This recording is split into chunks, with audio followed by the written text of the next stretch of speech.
My name is Justice Preston. I chose improvisational theater. It's also known as improv most commonly nowadays, just a short form.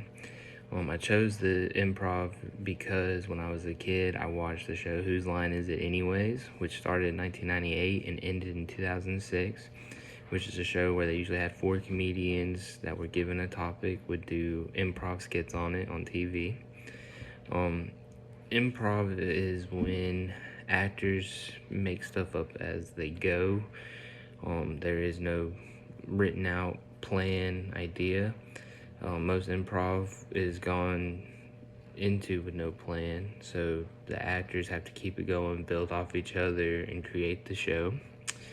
The acts are not planned all the way, but usually there is a subject given, or even sometimes read from the crowd. They can read the crowd and kind of build off of that, and that's how they can make their play.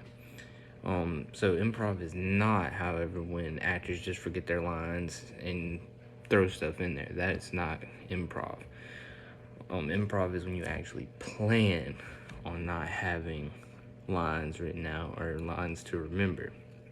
The first documented use of improv is in Atlan farce in Africa in 3091 BC, which is quite a time ago.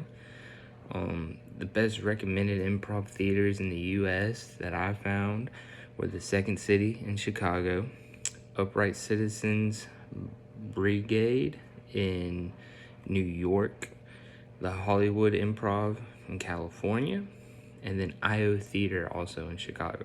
Chicago has a very big scene of improv. It is tied to way back in the early 1800s and 1900s.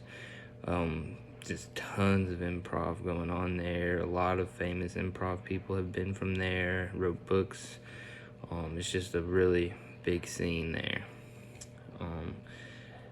Now, the people that use improv can vary, but the most commonly comedians actually use improv today. They will go off the crowd. You see a lot of comedians talk to the crowd and build off of that. A few famous people that are kind of got their background in improv would be Ryan Reynolds, Melissa McCarthy, and then Impractical Jokers, which is a pretty famous TV show.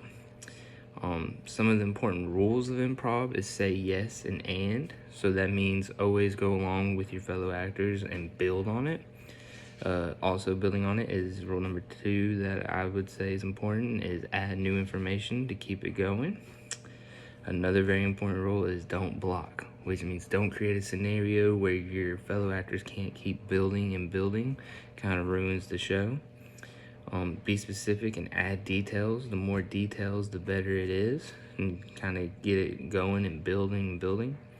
And the last rule that I feel is really important is the change, which is where you keep changing it to keep it going. You add a lot of different emotions. You don't make it boring or normal. You spice it up sporadically. Just keep it going. Never let the audience know what's about to happen next.